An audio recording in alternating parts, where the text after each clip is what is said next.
My name's Lorena, and I'm a junior in high school. I live in a quiet suburban neighborhood, the kind where everyone knows each other, and nothing creepy ever happens. At least that's what I thought. Until last week. This is my story, and I'm still shaken up. Just thinking about it. It started on a Monday morning.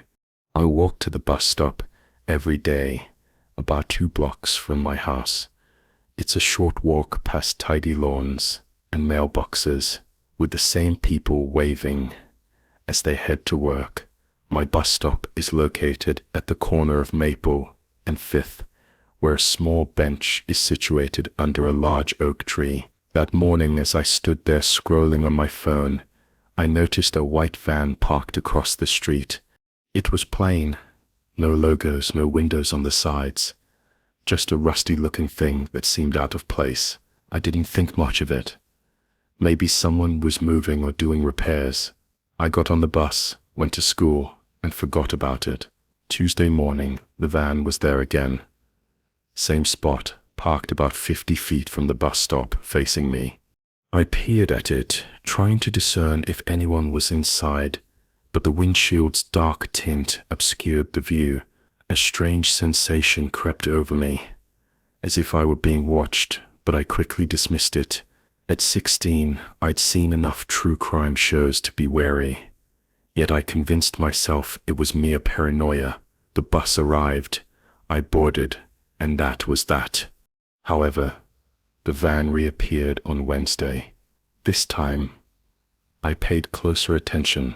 It was the same van, with the identical rust spot on the hood and the same tinted windows. My stomach churned slightly. I scanned my surroundings, but no one else was at the stop yet. My friend Jessica, who usually met me there, was running late. I pulled out my phone and texted her, "Are you coming? That creepy van's here again." She didn't respond immediately. I kept my eyes on the van, trying to act casual, but my heart was beating faster. No one got out, and it didn't move. When the bus pulled up, I practically ran to get on that night. I told my mom about it. She frowned and said it was probably nothing, but she told me to be careful and stick with Jessica at the bus stop. "Maybe it's a delivery van," she said, but her voice didn't sound sure. I couldn't shake the feeling that something was wrong. I barely slept, thinking about that van, wondering why it was there every day. Thursday morning, I was on edge. I grabbed my backpack, slipped on my sneakers, and walked to the bus stop a little earlier than usual. Jessica texted. She'd be there soon, so I felt a bit better knowing I wouldn't be alone. As I turned onto Maple, my heart sank. The van was there. Same spot, same eerie stillness. This time though, something was different. The side door was cracked open, just an inch or two, but enough to make my skin crawl. I slowed my pace, gripping my phone so tight, my knuckles turned white. I was about 20 feet from the bus stop when it happened. The van's side door slid open a bit more, and I saw movement inside. A man leaned out, his face half hidden by a baseball cap. He wasn't looking at me, at least not directly. He raised his hand like he was signaling to someone. My eyes darted around, and I saw another guy, maybe 30 yards away, walking a dog on the sidewalk. He was wearing a gray hoodie, and he nodded back at the guy in the van. My stomach dropped. They were working together. I froze for a second, my brain screaming at me to move. Then I turned and ran. My sneakers pounded the pavement, my backpack bouncing against my shoulders. I heard the van's engine roar to life behind me, tears screeching as it pulled away from the curb. I didn't look back. I just ran toward my house, my breath coming in gasps. As I reached the corner, I saw Mr. Thompson, our neighbor, getting into his car. I yelled, "Mr. Thompson, that van, it's following me." He looked confused, but got out of his car and jogged toward me. "Lorena, what's going on?" he asked, his eyes scanning the street, The van was speeding away. Now turning onto 5th, Mr. Thompson ran toward it, shouting, "Hey, stop!" But it was too late. The van was gone, and as it turned the corner, I noticed something chilling. It had no license plates, just blank spots where they should have been. Mr. Thompson called the police, and I was shaking as I told them everything. The officer, a kind woman named Officer Daniels, listened carefully. She asked me to describe the van, the man in the cap, and the guy with the dog. I did my best, but it all felt like a blur. She said they'd look into it, but without plates or a clear description of the men, it would have been incredibly difficult to track them down. She stated, "You made the correct choice. By running, always trust your instincts." The subsequent days unfolded like a nightmare. I couldn't bring myself to go to the bus stop unless Jessica or my mom accompanied me. Every rumble of a car engine sent a jolt through me. Convinced it was their van, my mind incessantly replayed the sequence: the sliding door, the man's beckoning gesture, the individual with the dog. This wasn't a random occurrence. They had been observing me, meticulously learning my routine. The realization made me feel physically ill. What were their intentions? Were they planning to abduct me? I desperately wished not to know the answer. School offered little respite. I confided in Jessica and a few other friends, and soon the story circulated. Some kids dismissed it as a bid for attention, but Jessica unwavering believed me. She started walking with me every morning, and her dad even drove us a couple of times. My mom talked to the school, and they had a security guard monitor the bus stop for a week. The van didn't show up again, but that didn't make me feel safe. A week later, I saw something on social media that made my blood run cold. A girl from a town 20 miles away had gone missing. She was 15, a high school freshman, and the last place she'd been seen was her bus stop. The report mentioned a suspicious white van spotted in the area with no plates. My mom hugged me so tight I could barely breathe. "You're not going anywhere alone," she said. I didn't argue. I don't know if it was the same van, but I can't help thinking it was. I keep wondering what would have happened if I hadn't run that day. Did they pick another girl? Because I got away. The guilt eats at me, even though I know it's not my fault. I'm trying to move on, but it's hard. I don't feel safe anymore. Not at the bus stop, not walking home, not even in my neighborhood now. I'm hyper-aware of everything. Every car, every stranger, every sound. I carried pepper spray, and my mom got me a loud personal alarm. The police are still looking for the van, but there's no news. It's like it vanished.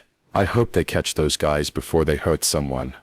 Until then, I'm watching my back, and I'm telling everyone I know to do the same. Trust your gut. If something feels wrong, it probably is. I always thought a quick trip to the grocery store was the safest part of my week. I live in a quiet suburb, the kind with tidy lawns and slow traffic, and I shop at a family-owned market only 10 minutes from my house. Last Tuesday, that ordinary place turned into the setting of the scariest hour of my life. It was mid-morning. My 4-year-old son Leo sat in the child seat of the cart, swinging his legs and humming the alphabet song. I grabbed bread, fruit, and milk, moving down the canned food aisle. When I turned toward the breakfast cereals, I noticed a man standing 2 shelves away.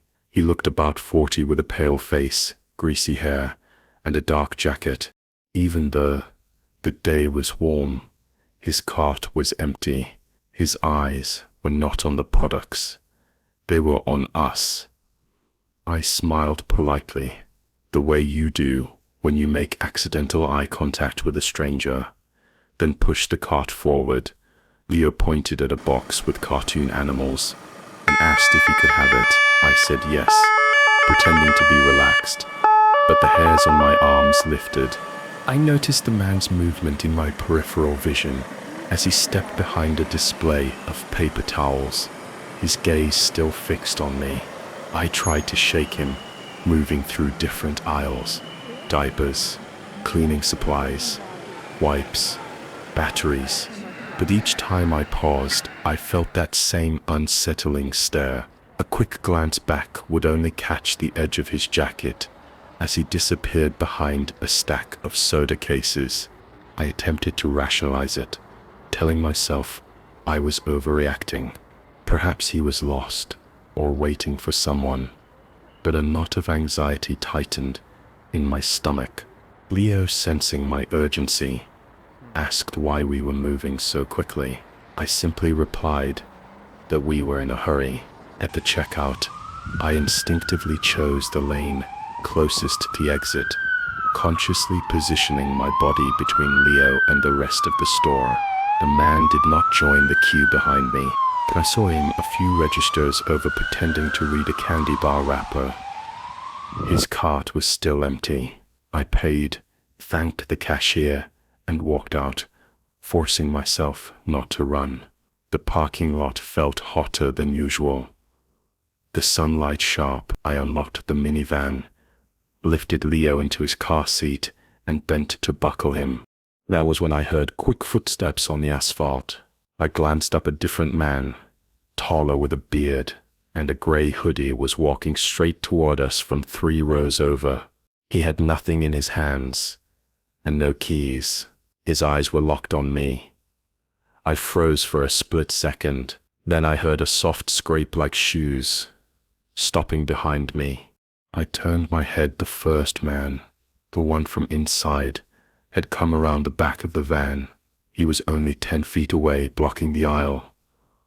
The 2 men looked at each other, then at Leo. My hands shook so badly, I fumbled with the buckle. Leo asked why Mommy was breathing so loudly. I forced the clip closed and slammed the van door. The taller man took another step. I opened my mouth, but no sound came out. Just then, a couple pushing a stroller rounded the corner of the next row. The woman noticed the scene first. She tapped her partner's arm and pointed. They changed direction and walked toward us. The taller man glanced at them, then at his partner behind me. Something silent passed between the two. Both turned at the same time and walked away, not hurried, but determined, splitting up in opposite directions. The couple reached me. The woman asked if I was okay. I nodded, but my hands were shaking so hard. The car key rattled. The man offered to stay until I left. I thanked them, got into the driver's seat, locked every door, and pulled out my heart, hammered all the way to the main road. I drove straight to the police station. The officer at the desk listened, took my statement, and radioed units to the grocery store, while another officer sat with Leo and let him color on a spare notepad. I described the men in as much detail as I could. Within an hour, the grocery store manager called the police, had arrived, pulled the security footage, and caught clear images of both suspects inside and outside the building. One patrol car spotted men matching those images, walking near an abandoned strip mall 3 miles away. They were detained without a struggle. Later that afternoon, Detective Harris told me what they found. The first man had no ID, but his fingerprints matched a suspect in an attempted child abduction in a neighboring county. The bearded man was on probation for a similar offense in another state. In the trunk of the car, they shared officers found rope, zip ties, and a roll of duct tape. The detective's voice was calm, but the meaning hit me like cold water. Leo could have been taken in broad daylight. I signed more papers and took Leo home. He fell asleep early that night. Tired from the strange day, I lay awake, replaying every second. I thought about how close danger can stand without you seeing, how quickly an ordinary task can twist. I wondered what would have happened if that couple had chosen a different route through the lot. 2 weeks have passed. Both men are behind bars, denied bail, and facing multiple charges, including attempted kidnapping and conspiracy. Other families are giving statements now. The detective says the case looks strong still. I double-check every lock, keep my phone in my hand, and park as close to store entrances as I can. I used to think my town was safe. Maybe it still is, but I learned safety is something you guard, not something you assume. If you ever feel watched, trust that feeling. Speak up, move, ask for help. I did. And because of that, and because two strangers cared enough to walk toward trouble, my son is asleep in his bed tonight. I will never take that sound for granted again. This incident, which I've never fully recounted, occurred in 2015, when I was 19. I had recently begun community college and was working part-time at a local pharmacy, a place where most people knew each other. I never imagined something dangerous could happen so close to home. It was a late October Thursday evening, and I had the closing shift, finishing around 9:15 p.m. The weather had turned cold, and the parking lot was already empty.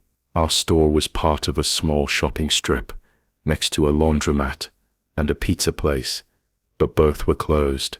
I recall stepping out, pulling my coat tighter, and heading towards my car. It was parked under the only working light in the lot, right next to the shopping carts return area. I always parked there because I liked being under the light. It made me feel safer.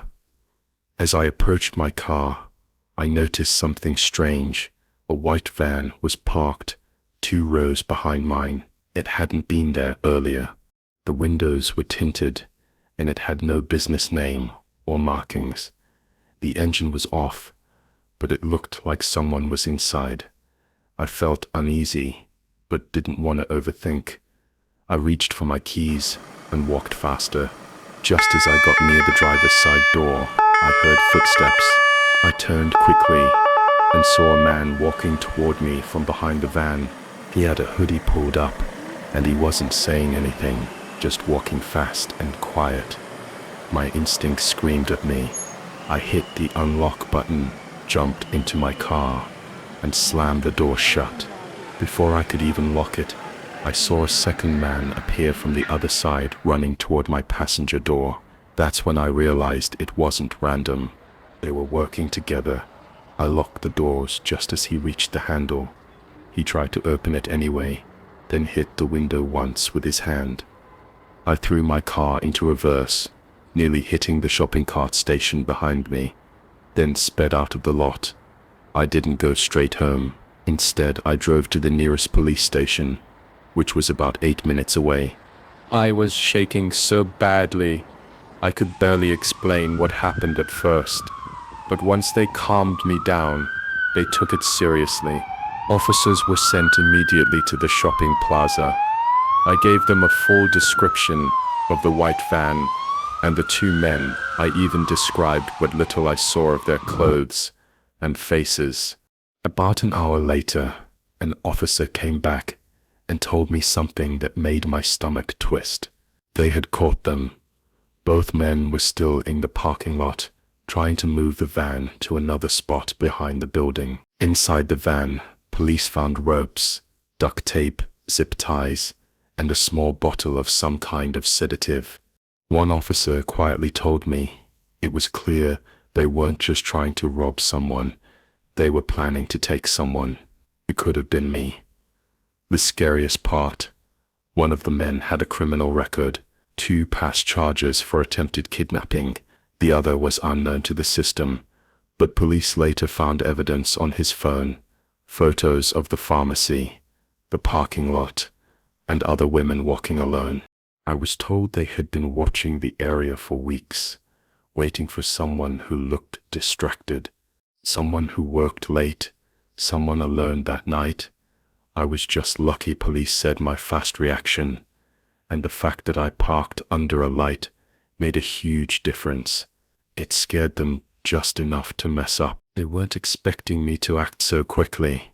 If I had fumbled with my keys or parked farther away, it could have ended very differently. The local community picked it up a few days later. I didn't speak on camera, but they mentioned it as an attempted kidnapping that was stopped, thanks to the victim's quick actions and the fast response of local law enforcement. The incident continues to haunt me. For weeks, I struggled with insomnia, each attempt to close my eyes bringing back the image of that man running towards me, or the other reaching for my door. I never returned to that job, finding new employment closer to home with daytime hours. To this day, I always park close to an entrance. When walking to my car, I make it a point not to wear headphones and to constantly survey my surroundings. Both men involved were charged with attempted kidnapping conspiracy. One accepted a plea deal, while the other went to trial and received jail time. It was later discovered they were linked to similar incidents in neighboring counties, though they had eluded capture until that night. I'm sharing this story as a cautionary tale. Many believe such things won't happen to me. I once thought the same, but sometimes it takes just one wrong turn, one quiet parking lot, one windowless van. If you're not vigilant or simply unlucky, you might not get a second chance. I did, and it's a memory I'll carry forever.